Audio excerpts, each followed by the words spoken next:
हिमाचल प्रदेश के deputy chief whip केवल सिंह पठानिया ने पहाड़ी राज्यों के लिए हिमालयन रेजिमेंट बनाने की मांग उठाई है।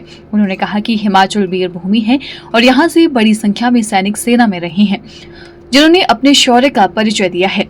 मेजर सोमनाथ शर्मा को पहला परमवीर चक्र यहीं से मिला था। केवल सिंह पठानिया ने कहा कि पहाड़ी राज्यों के लिए अलग रेजिमेंट बनाने की जरूरत है।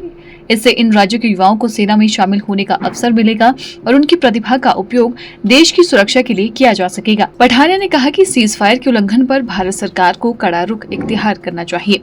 हिमाचल सरकार भी अपने सीमावर्ती इलाकों की सुरक्षा पर ध्यान दे रही है। हिमाचल प्रदेश सरकार मुस्तैदी के साथ अपने नागरिकों की सुरक्षा का ध्यान दे रही है। मैं कहूँ, आपने कहा, और हिमाचल प्रदेश की मैं कहता हूँ ये देवी देवताओं का प्रदेश है बहुत से। और देखो, मैं देखता हूँ कारगिल के अंदर भी, मैं आपको शेयर करूँ, आज उस दिन फौजी भाई कह रहे थे अगर लंबा ये चलेगा, देखना हिमाचल में अगर कारगिल के युद्ध को आप उठाओ, सबसे ज्यादा डेड बॉडीज कहाँ आई? हिमाचल प्रदेश में, आप गवाह हैं। और मैं कहता हूँ हिमाचल प्रदेश जो है वो भादरी के लिए जाना जाता है। देश के अंदर पहला परमवीर चक्र डाट के रहने वाले हमारे शर्मा जी को मिला, नहीं मिला? क्योंकि 4-5 परमवीर चक्र हमारे को मिले। तो हिमाचल तो भादरी के हम लोग चाहते हैं कि अब 2025 के इस इंडो पाक युद्ध में भी जो है, अगर कोई पहला आदमी शहीद हुआ है तो आदरणीय स्वर्गीय पवन सिंह जरियाल हुआ। तो ये मैं विनम्र प्रार्थना करना चाहता हूँ हमारे केंद्र में हमारे राष्ट्रीय अध्यक्ष हैं जो भारतीय जनता पार्टी के, और हमारे तीसरे नंबर के वो मंत्री हैं, 4 मेंबर ऑफ पार्लियामेंट यहाँ से जीत के गए हैं।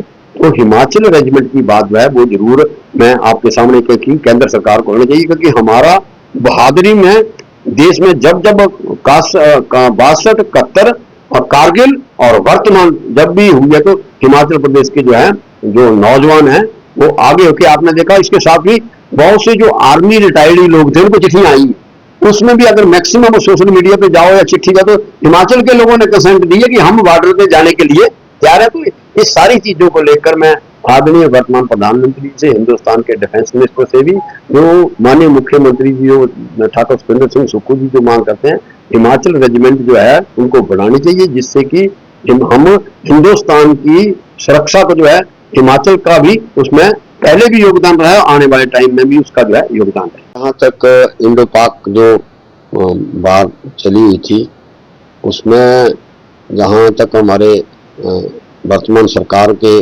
मुखिया आदि मुख्यमंत्री ठाकुर सुखविंदर सिंह सुक्खू जी ने कैबिनेट के अंदर अभी और खुद भी इन्होंने कहा कि जो प्रदेश सरकार की जो गाइडलाइंस होंगी, प्रदेश का जो निर्णय लेगी, उसको हम हिमाचल प्रदेश की सरकार भी बढ़ चढ़ के उसमें जो है वो उस सरकार के, केंद्र की सरकार में के समर्थन में की। तो उसके बाद फिर हम आज भी हमारी भी वर्तमान सरकार मुख्यमंत्री से बात कर, वर्तमान सरकार उनके साथ जो है वो खड़ी है। जहाँ तक ये, क्योंकि ये डिप्लोमेटिक इंडो पाक, और कल आपने देखा होगा कि पिछले कल सीज फायर के बाद भी जो है वो लगातार, चाहे वो अमृतसर के अंदर हो, चाहे हिमाचल प्रदेश की घटना हो, तो इस पे केंद्र सरकार को जो है वो कड़ा नोटिस लेना चाहिए। चाहे वो डलहौजी के अंदर हो, चाहे हमारे क्या कहते हैं इंदौरा के अंदर हो, गंगत के अंदर हो, तो उस पर आज, क्योंकि पिछले कल ही घटना हुई और मुख्यमंत्री जी रात से ही बिल्कुल एक्टिव हैं, क्या हुआ क्या नहीं। तो केंद्र सरकार को जो हमारी खासकर बॉर्डर पे हमारी जो सेनाएं हैं,